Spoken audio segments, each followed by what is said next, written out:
सावंतवाडीत ही घटना घडल्यानंतर अनेक कुटुंबांनी आता निषेध व्यक्त केला.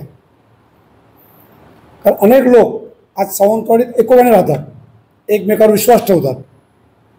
व्यावसायिकदृष्ट्या असू द्या, सामाजिकदृष्ट्या असू द्या, एकामेकावरचा विश्वास आहे. एक सावंतवाडी संस्कृती आहे, संस्थांची संस्कृती आहे. परंतु अशा प्रकारची विकृती आज सावंतवाडी शहरात जर कोण निर्माण करत असेल तर ही विकृती ठेचून काढणं हे सगळ्याच समाजाच्या लोकांचं काम आहे. परंतु ते होताना दिसत नाही.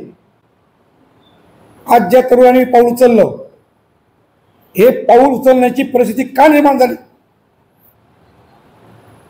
आणि हे गोमांस आणण्याचं धाडस गेली 35 वर्ष त्याने का केलं, याचा सुद्धा विचार सामाजिकदृष्ट्या, राजकीयदृष्ट्या आणि पोलीस प्रशासनाने करण्याची गरज आहे.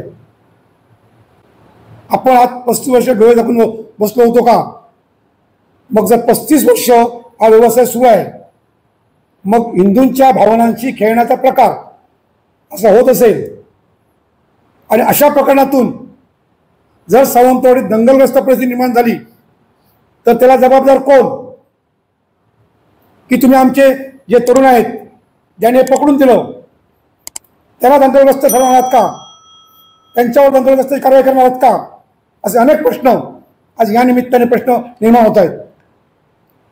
आपण एका बाजूने सावंतवाडी आदर्श शहर, सुसंस्कृत शहर, एक सामाजिकदृष्ट्या एकोपा असलेलं शहर असं म्हणतोय, आणि दुसऱ्या बाजूने अशी विकृती सावंतवाडीत जन्माला येते. आणि ते रोखण्यासाठी जर हिंदू सकल संघटनेचे तरुण पुढे येत असतील तर त्यांच्या पाठीशी आपण सर्व समाजाने संघटितपणे उभं राहायला पाहिजे. आज हिंदू समाज सामाजिकदृष्ट्या, भावनिकदृष्ट्या आज सर्वांशी प्रमाणे आहे. मग हिंदू समाजाशी ही गद्दारी का? त्यांच्या भावनाची गद्दारी का? त्यांच्या धार्मिकतेची गद्दारी का? कारण गाय ही आमची देवता आहे. आणि अशा प्रकारे आपल्या समाजाच्या बाबतीत कोणतरी एखादा तरुण असे विकृत प्रकार शहरात घडवत असेल तर त्याचं सामाजिक बंधन हे झालंच पाहिजे. माझे मित्र आता गावडे म्हणाले अशा लोकांना सावंत हद्दपार करा, हे त्यांचं म्हणणं बरोबर आहे.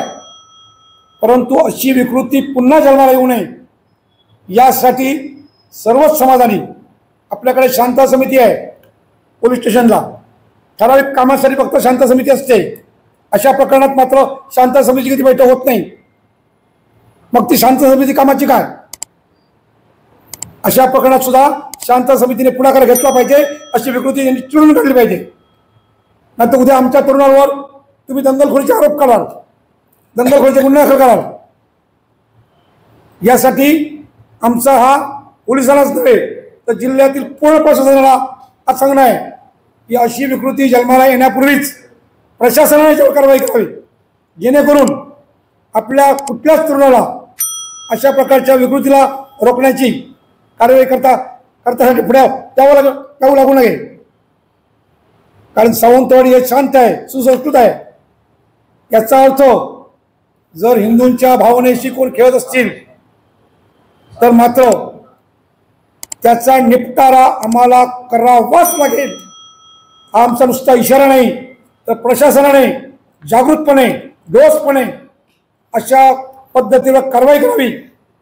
पोलिसांनी जशी आज कारवाई केली तशी ती कारवाई सातत्याने करावी. आणि त्यात सातत्य राहावं की पुन्हा कुठलाही तरुण अशा प्रकारचं गोमांस निदान सावंतवाडीत तरी आणणार नाही याची दक्षता पोलीस प्रशासनाने घ्यावी.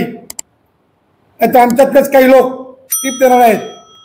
आत्ता जे माझे मित्र म्हणाले की त्याच्या घरात धाड घातली त्याला आधीच कळालं. हे लोक सुद्धा कोण आहेत यांचा सुद्धा शोध आपल्या हिंदू सकल समाजाने घेतला पाहिजे.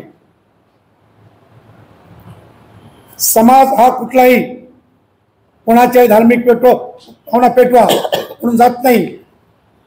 मग आज अशा जर घटना घडत असतील तर त्याचा निषेध करण्यासाठी सामुदायिकरित्या बैठक घेऊन सावंतवाडी शहरातील प्रत्येक नागरिकाने पुढाकार घेतला पाहिजे असं माझं आव्हान आहे.